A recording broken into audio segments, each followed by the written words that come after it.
Ini penting nih, ini saya kasih tahu nih pendukung Pak Jokowi nih. Kenapa saya katakan salah itu? Kalau Pak Jokowi tidak dibantu oleh Bu Mega. Pak Jokowi itu di periode kedua, ya, 2019, itu memberikan kotel efek ke PDI Perjuangan. Cuma 0,38% lo catat. Gue terus terang kalau dia menang satu putaran, ada fakta mengatakan banyak sekarang dia nggak berani tampil di mana-mana nih Gibran. Gimana satu putaran? Kalau Prabowo dan Jokowi beneran kuat, harusnya kan dia 100%. Kalau kita mau diskon, karena ini bukan Jokowi yang maju, anaknya, ya kita diskon 20-30%, jadi 70% lah. Tapi kan hasil dari lembaga survei, 40% aja susah. Artinya rakyat berani melawan ini.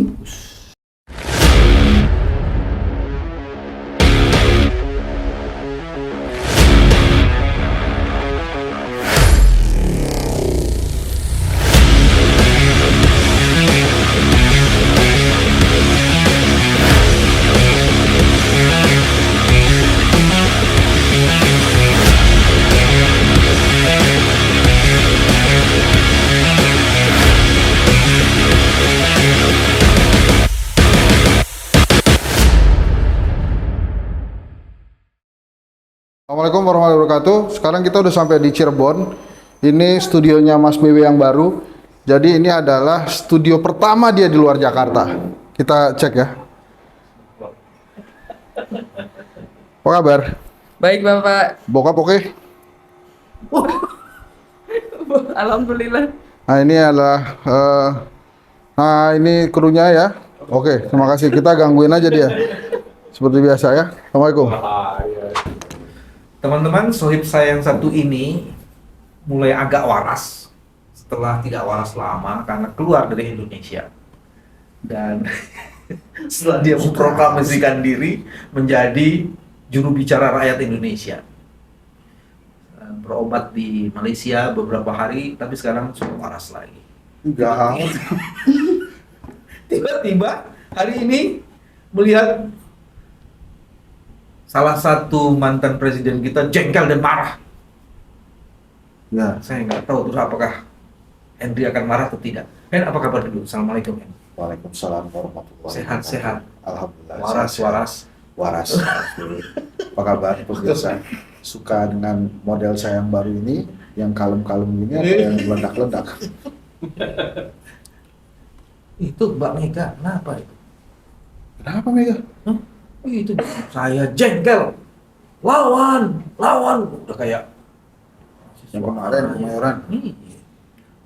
Tapi ekspresi itu gue setuju tuh lah, ekspresi kayak gitu. Megawati dan PDI Perjuangan itu DNA-nya perlawanan, Mas Bebe. Namanya juga PDI Perjuangan. Makanya waktu tahun 99 itu elektabilitas dia melonjak jauh. Sampai hari ini belum ada yang ngalahin tuh.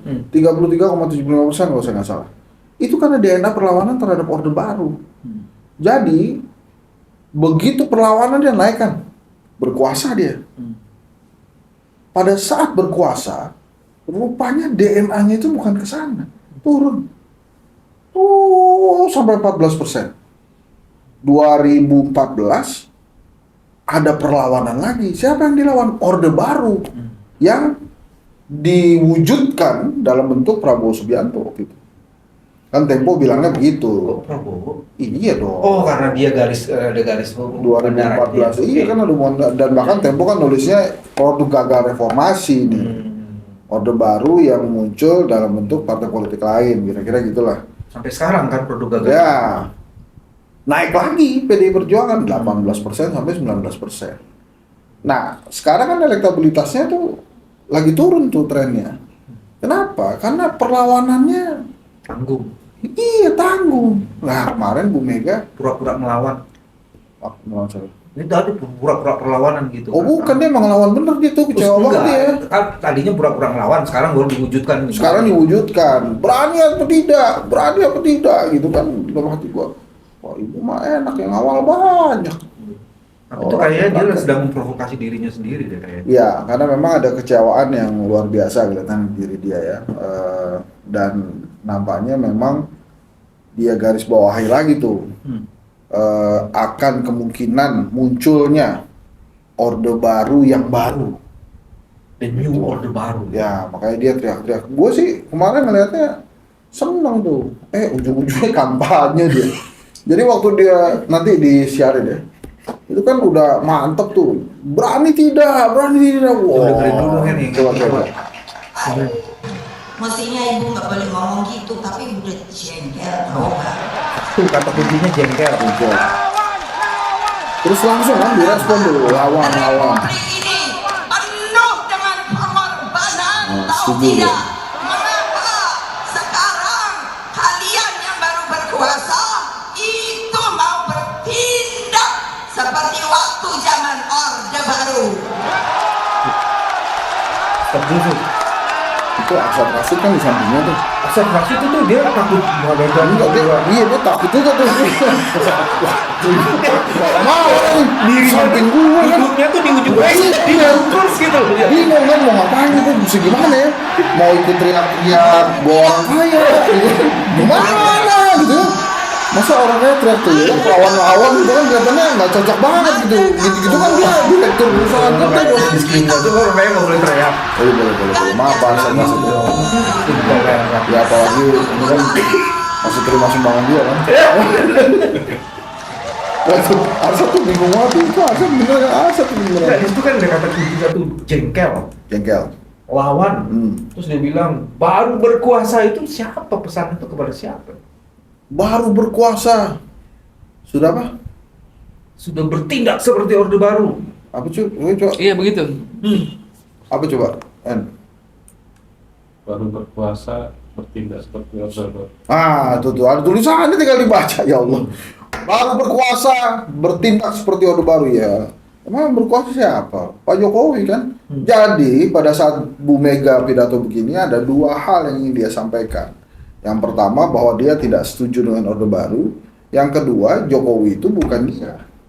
Kan selama ini orang-orang tuh menilai setiap kebijakan-kebijakannya Pak Jokowi itu adalah kebijakan Bu Mega. Nah di pidato ini Bu Mega, Tapi bagaimana orang nggak mengasosiasikan itu? Karena Bu Mega berkali-kali petugas partai kan, petugas partai cuma jalin perintah. iya tapi kan tugasnya bisa bandel juga nggak ngejalanin perintah. Buktinya kan begitu. Itu namanya petugas nekat, bos. Lu bandel nggak jalin perintah, namanya petugas nekat dong. Nah itulah dia. Dan tapi ini kelihatan betul bahwa memang saat ini mereka berpisah ya. Jadi artinya Pak Jokowi melawan ibunya yang membesarkan dirinya. Kan ini banyak juga, wah Pak Jokowi bukan dibesarkan oleh Bu Mega. Dia besar sendiri, gitu. Dibesarkan oleh ibunya. Mana? Itu emang dapat tiket Solo bukan dari Bu Mega. Dapat tiket dari Jakarta bukan dari Ibu Mega. Bukan, Pak Jokowi gede sendiri. PDI Perjuangan numpang. Gimana coba? Ini kan dieharder itu lucu-lucu ya. Ini saya kasih tahu nih.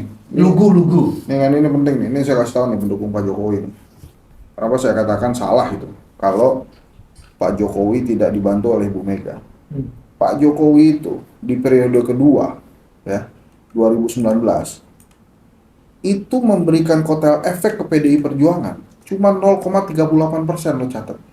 0,38 bukan katanya 6%. 0,38% di 2019 itu kotel efek kenaikan untuk PDI Perjuangannya itu. Satu-satunya survei yang mengatakan di bawah Itu 1%. bukan survei, itu hasil KPU. Oh, hasil KPU. Itu hasil pemilu, bukan hasilnya kedai kopi. 0,38%. Gimana caranya nggak dibantu PDI Perjuangan? PDI Perjuangan yang membesarkan Ibu Mega, Pak Jokowi. PDI Perjuangan juga yang membuat karir politiknya Bobi dan Gibran itu naik. Jadi jangan dikesampingkan hal itu. Saya mengajukan pertanyaan kepada Pak BW ya. Emangnya kalau menurut lo, ini kan Prabowo Gibran nih, Prabowo dan anak presiden ini kan keluar-keluar terus tuh. Satu putaran. Kalau beneran nih, dia menang satu putaran, kira-kira rakyat reaksinya apa tuh? Ngeri nih analisisnya nih. Yang jelas yang pertama kali bereaksi kompetitornya dong sebelum rakyat. Apa? Kompetitornya dulu dong kan. Kompetitornya kan ada dua. Ya, pasti apa bereaksi. Apa reaksinya? Nah, reaksinya itu kan kemudian pasti kalau melihat yang sekarang ini curang gitu kan. Baru kemudian itu turun kan, amarah itu turun ke rakyatnya gitu kan. Terus apa lagi? Dia mengatakan juga, oh iya betul memang. Enggak, nih gue lagi mau kasih judul analisis BW bilang menang satu putaran gitu, cukar gitu. Jadi lu apa lagi? Kira-kira kalau tiba-tiba menang satu putaran, reaksi rakyat tuh apa tuh?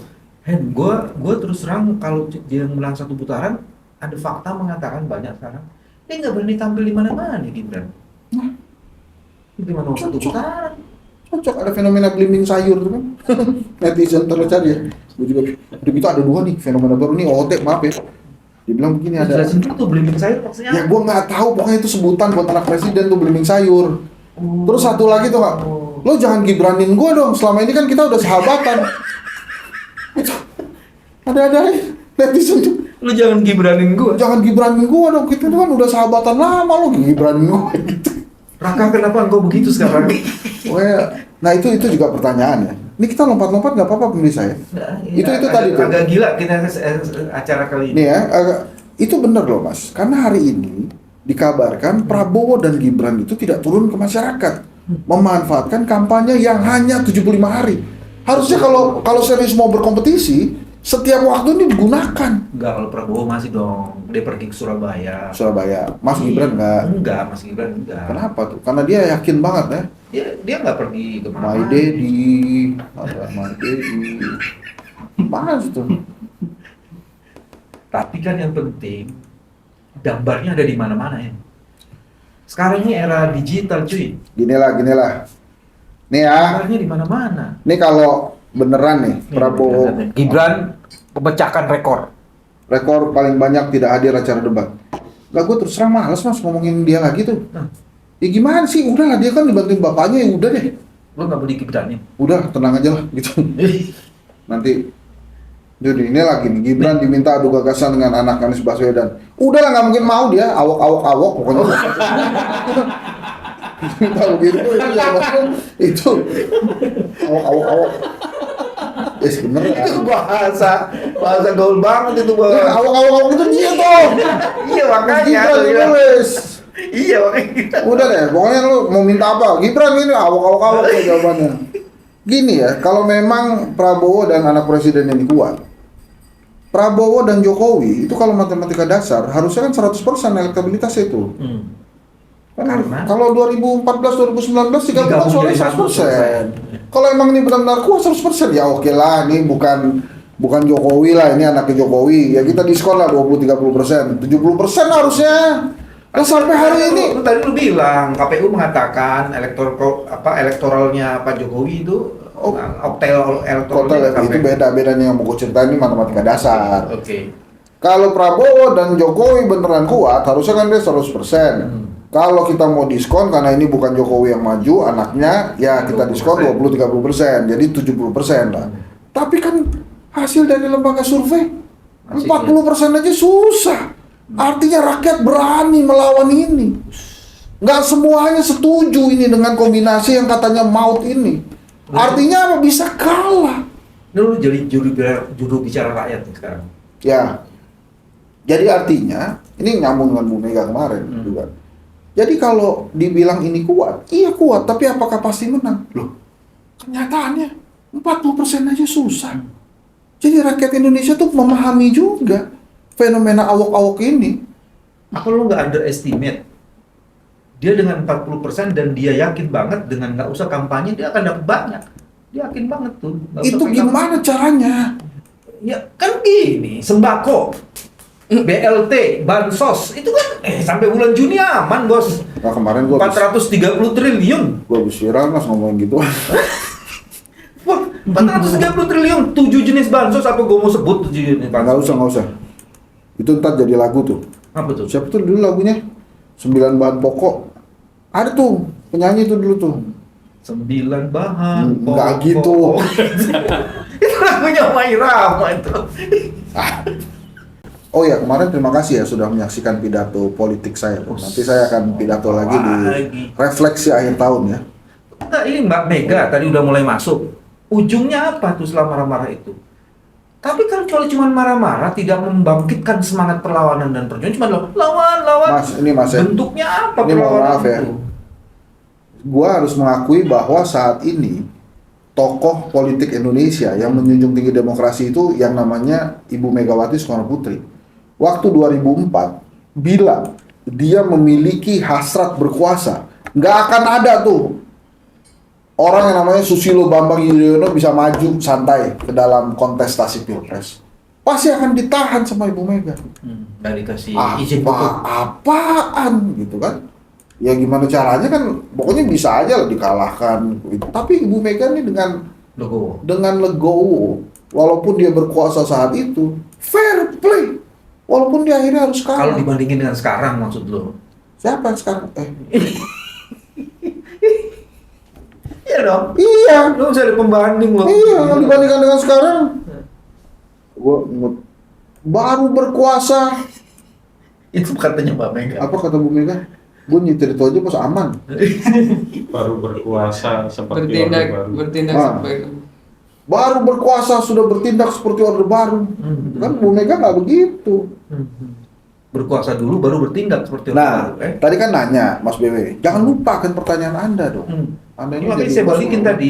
Nih, terus abis itu apa? Ini mudah-mudahan bisa memicu ya kesadaran rakyat dan umat untuk bisa menjaga Indonesia, bisa mengawal Indonesia. Kan kalau banyak masyarakat dan umat yang ikut mengawal Indonesia kan gue banyak yang bantu berarti.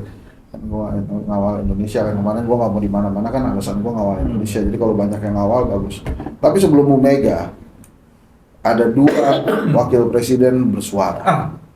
Yang pertama Kiai Haji Ma'ruf Amin. Dulu JK dulu dong, JK. Kalau malu itu biar punchline-nya. Oh, JK dulu. Jadi JK dulu. JK dulu dong. JK bilang tentang SMK yang bohong-bohongan.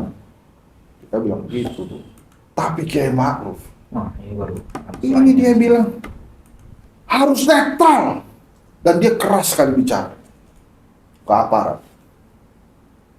Ini- Ekspresinya nggak kayak lu gini lah. Pak Ya, Ma'ruf itu enggak kan lah. tawadu. Iyalah, Lu jangan bos. terus memprovokasi Pak Ma'ruf. Pak Ma'ruf ini kan kalau terjadi hal-hal yang tidak diinginkan, presidennya dia. Bos. Iya, cuma enggak yang tadi lu agak mengada-ada itu kan Pak Ma'ruf orangnya kan tawadu gitu.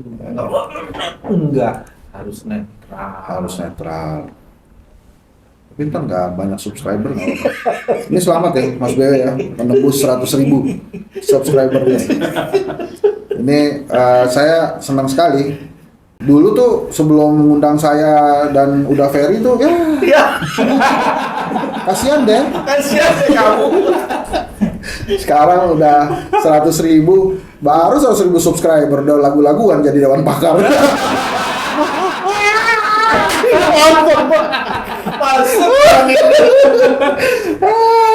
Beda tipis lah sama YouTube-nya saya ya. Dewan Fakir. Kita YouTube berapa? Sekitar 4.000 ya. Ya, sedikit lagi kan sedikit 100.000 itu.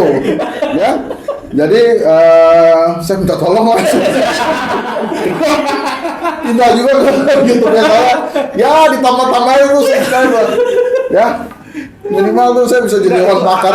Apa efek Pak Lu belokin lah. Kita lagi ngomongin Dewan Pakar, jadi saya paham kenapa saya nggak bisa jadi Dewan Pakar karena subscriber saya baru 4.000. Minimal jadi Dewan Pakar subscriber 100.000. Lu kalau lu mau jadi juru bicara itu pasti Kagak ada. Itu bukan gue. Ya, apa tadi pertanyaannya? Ya, kalau ngomongin juru bicara. Mas, ada yang teman gue mengatakan begini. Salah satu kenapa dia yakin ya akan curang lagi. Karena di pemilu-pemilu sebelumnya dia sudah membuktikan kalau curang itu nggak apa-apa dan nggak bisa dibuktikan dan tidak bisa diralat pemilunya. Lu setuju nggak sebagai ahli hukum? sebenarnya Ini kita lagi ngomongin di Konoha ya, Konoha.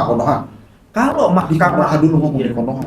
di negeri Konoha itu kalau mahkamahnya itu oke bos, dia akan menjadi instrumen yang penting untuk menegakkan itu. Dan prosesnya juga jangan speedy trial yang tidak memungkinkan proses pembuktian itu berjalan. Ya itulah dia kan Mas BW mengikuti juga sistem peradilan Konoha itu tadi kan, bahwa begitu curang itu pasti nggak bisa dibuktikan. Sekarang udah beda nih bos, kita udah pakai instrumen digital semua bos untuk pembuktian nanti. Gue tuh merasa bahwa digital itu lebih mudah dicurangi ketimbang. Enggak instrumen untuk kecurangannya. Oh jadi gimana? Iya, jadi kita sekarang udah dengan sistem itu kita sudah bikin petanya, modus kecurangan kayak gimana, lapornya langsung masuk dalam sistem dan kecurangan itu nanti bisa tinggal diklik tuh sama hakim-hakim itu. Udah keren lah pokoknya, udah kita siapin bos. sudah mengantisipasi kecurangan. Jadi emang bakal ada kecurangan nih. Kalau kecurangan sih diduga keras seperti ini. Kecurangan yang paling menakutkan apa sih selain Penggunaan aparat negara, Bos. oh, Karena kan jujur, kalau netralitas dan tekanan kan berarti ada ketidakjujuran. Yang punya alat kekuasaan gede kan aparat kekuasaan, Bos. Makanya Mbak Mega teriak-teriak tuh karena itu. ya. Oh gitu. Yang suka gitu loh. Jadi kita jadi pemilu kan? Ini nggak bisa ditunda lagi. Cuman kualitas pemilu seperti apa yang sedang jalan? Oh. Itu yang jadi soal. Kalau cuma pemilu jalan. Kualitasnya kayak apa? Nanti kalau misalnya hasil dari kecurangan ini memimpin republik, Ini apa coba jadinya? ada lagi nih.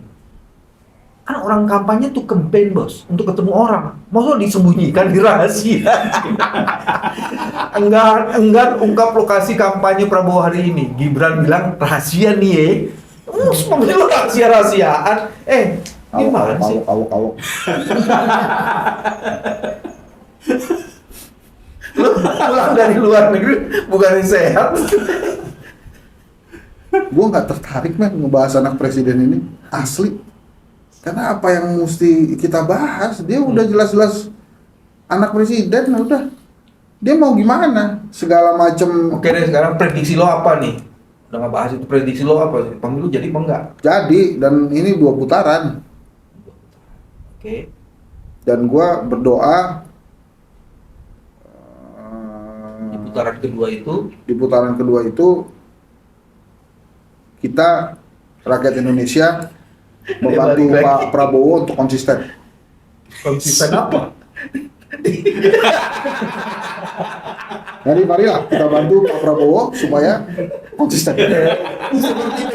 Sebelumnya gitu ya? Gua nggak ngomong gitu. Tapi gua mengajak rakyat Indonesia untuk mewujudkan mimpi Pak Prabowo sebagai tokoh Indonesia yang konsisten. Mari kita bantu. Awok. Ya? Boleh kan kita bantu ya, kita bantu loh Pak Prabowo. Itu kan sahabat. Bantu teman tuh kewajiban. Ya. Marilah kita bantu. Oh, Itu iya, bagus. Itu campaign yang bagus ya. Kita wujudkan Prabowo sebagai Konsisten. tokoh paling konsisten di Indonesia. Ya. Udah gitu aja, nggak usah kita tambahin lain. Kalau mau tambahin tinggal awak-awak. Ya ini teman-teman tadi kita habis ngobrol dengan Mas BW. Jadi ini edisi Titian Muhibah ya. Jadi ini edisi yang lebih kecil subscribernya. Minta tolong sama yang 100.000 subscriber itu buat nyumbang subscriber. Biar saya bisa jadi lawan pakar. Anyway, ini Mas Bambang Wijoyanto, sahabat saya, di hari ini berbahagia sekali karena dengan kehadiran 100.000 subscriber, ini Lamina juga katanya memperpanjang kontrak ya. Terus ada yang lain-lain nih perpanjang kontrak semua gitu.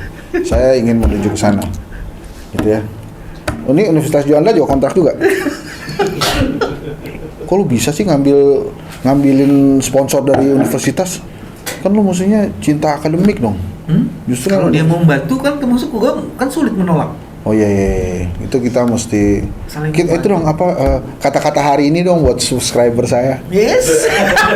Coba buat viewer saya nih, coba. Tiada hari tanpa Henry.